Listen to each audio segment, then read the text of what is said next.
All right, everybody, again, good afternoon, and thanks so much for watching News Now, which is a part of Fox10Phoenix.com. You just witnessed the replay of the police chase that we had in the Los Angeles area not too long ago. Hello again, my name is Pilar Arias. I have some top stories from across the country to get you up to speed with. If you could get married anywhere, and I mean anywhere, would you pick a tropical island? Would you pick a gorgeous cathedral or church? Would you pick the Cleveland airport baggage claim? Because that's what this couple did in this first top story. We all know romance can occur at the most peculiar places.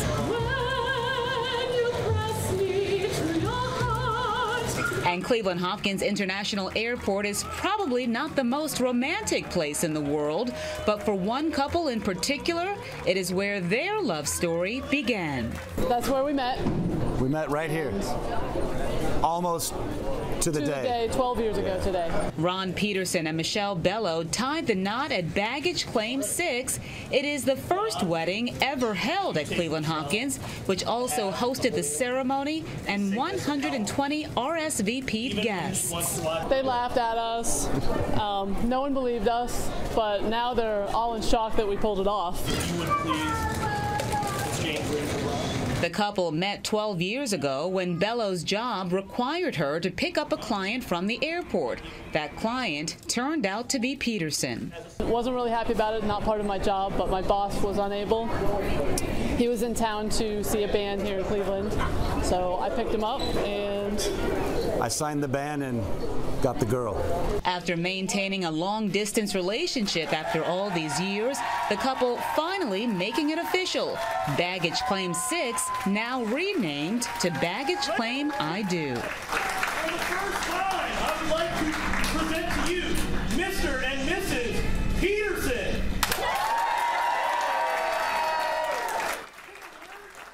Such a sweet, happy story there. But 12 years? They did a long-distance relationship for 12 years. That's a really long time. All right, we're going to head off to the coast of Florida now, you know, the east side of the nation, where we're getting the news that a fisherman hooked a more than 700-pound swordfish.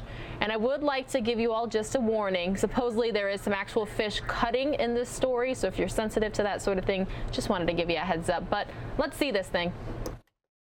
This is no fishtail. This mammoth swordfish was caught off the Keys. Here's what we caught him on right there, guys.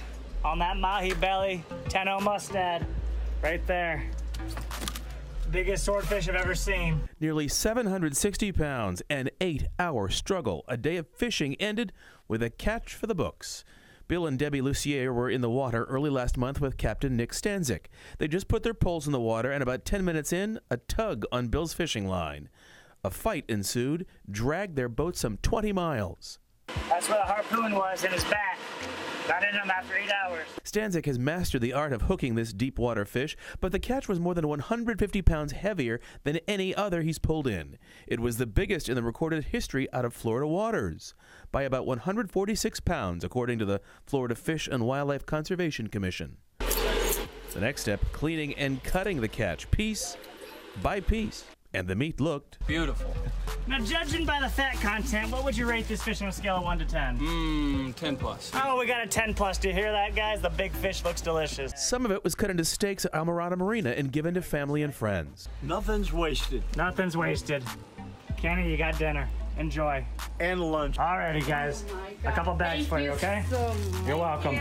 Enjoy. Thank Fresh swordfish. Some of it sealed and saved. So we're gonna go vacuum seal some of the swordfish. You know, we catch a giant fish like that, we don't want to waste it. So the people took a lot home with them, and we're gonna process the rest. We gave a bunch away already, and I'm gonna fill the freezer. And the rest, samples for science, testing the water, and a way to learn more about this legendary fish. That's the eyeball right there. We're gonna send it in for testing. They said they might be able to tell how old it is by looking at the lens. Kind of cool stuff. To the scientist it goes. I'm Craig Stevens, 7 News. Wow, that story getting a lot of attention on our YouTube chat. There's currently 557 of you watching News Now right now. Thank you for being here. And to the everyday News Nowers, thank you for returning time and time again. All right, from the East Coast to the West Coast, we're heading to California, where Kay Receipt is telling us about some students who are challenging, I believe it's censorship in a school newspaper. Let's get the details. These Bear Creek High School journalism students say what they write about is not just for fun, it's not just for practice. They say their stories help shine light on real-life issues. If you try to silence students and their voice, they're going to fight back. Now, teen journalists with the school's newspaper, the Bruin Voice, are fighting to publish this article of an 18-year-old senior who depends on the adult industry to make a living. I feel like this story really highlights the student's journey and how exactly she got to where she is. Story of a girl who is working legally in a legal field, and she has every right to have her story told. And my students have every right to tell her story. Advisor Kathy Duffel says the Lodi Unified School District superintendent sent her this letter.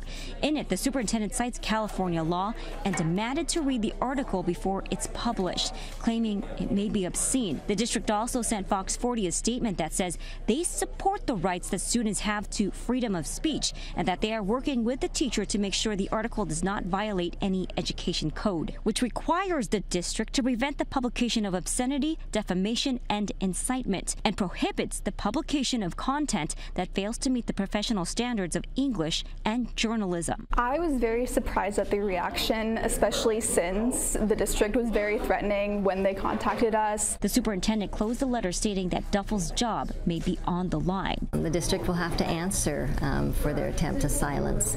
They must follow the law. But Duffel and her students say the law is on their side.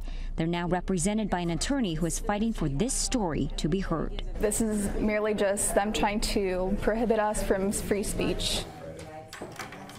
All right, everybody, since that last top story in regards to that more than 700-pound swordfish caught off the Florida coast got so much attention from you all watching, let's see your responses. Can I get a fish emoji if you've ever tried swordfish? Can I get a thumbs up emoji if you've tried it and liked it? Feel free to let us all know on the YouTube chat. And then feel free to let us know if you're willing to, if you have any children, because this next top story is about what's being prescribed for toddlers. Might surprise you. Kids and toys go hand in hand, but doctors say this goes beyond fun. This is actually helping them to develop, and now some doctors are prescribing playtime. It's not often a visit to the doctor's office. Where's the big yellow one? Turns to playtime. What does the duck say? What does the duck say? Quack, quack, quack, quack, quack. But this is by design.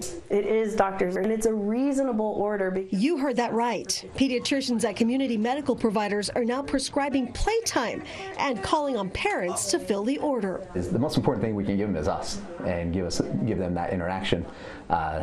And it doesn't necessarily matter how much we spend on a toy or on a gift or anything. It just matters that we're there. And this helps. It's Lego's Prescription for Play initiative.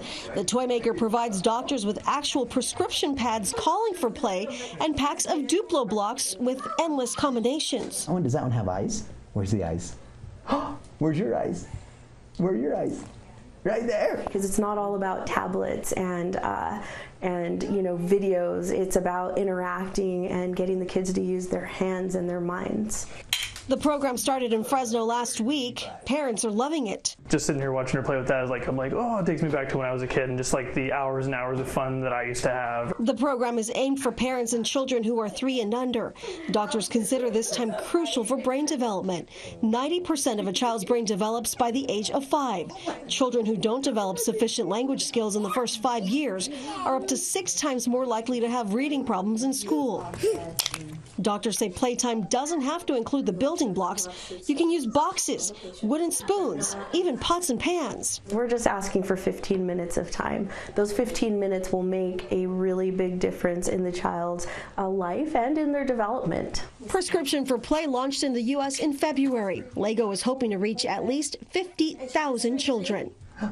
Get it, push. In Fresno. Oh, give me 5. Good muscles. Good job. Liz Gonzalez, Fox 26, your hometown news connection. All right, everybody. Have you ever recycled a cell phone? If so, do you know what to do before you turn it in? You can get all your data off of it, all your pictures, all your videos, all your music, that sort of thing, right? Well, it turns out there's one thing that you should turn off, I'm hearing, that's going to be detailed in this next top story right here on News Now, which is a part of Fox10Phoenix.com. I have an iPhone 5C. When Patty Saravoli gets a new phone, she wants to donate her old one. This is something that could be used by somebody else. It's a pretty common practice. Wireless Alliance in Lafayette collects thousands of used devices every month. They come in boxes from churches, schools, or fundraising groups hoping to make some money. But there's a problem. We're wiping iPhones right now. A used iPhone cannot be activated by a new user if the activation lock, which is the Find My iPhone feature, is enabled. This feature stops a recycler from reactivating your phone with a new phone number. We're trying to make the public aware of this issue and make sure they turn off this feature before they trade it in or donate it. To be clear, this is not a password problem. These phones have been wiped and could be sold to repair centers or refurbishers if they could be reactivated. The problem solvers found in the last 3 years, 66,000 phones that came into this one recycler had this problem. These are the locked phones the company has received just in the last 5 days. There's about 1,000 of them here, and all of these will have to be parted out. None of these phones go into a landfill, but the phones are out of the marketplace. We want to make sure they have a long life, both for environmental reasons, but also we want to make sure there's a robust consumer market of used phones that helps reduce the costs. Danny Katz with the Colorado Public Interest Research Group hopes the recyclers and the manufacturers can find a way to resolve the problem. In the meantime, Patty should just disable the Find My iPhone feature before she donates by going into Settings, clicking the Apple ID, and iCloud. And then Find My iPhone, and then you just make sure that button is switched off. Kim Posey, Fox 31. All right, everybody, we are taking you out live now to Coral Springs, Florida, where their version of Skyfox is showing us a brush fire. It's actually courtesy of WSVN out in Coral Springs, Florida. So we're going to continue to monitor the situation.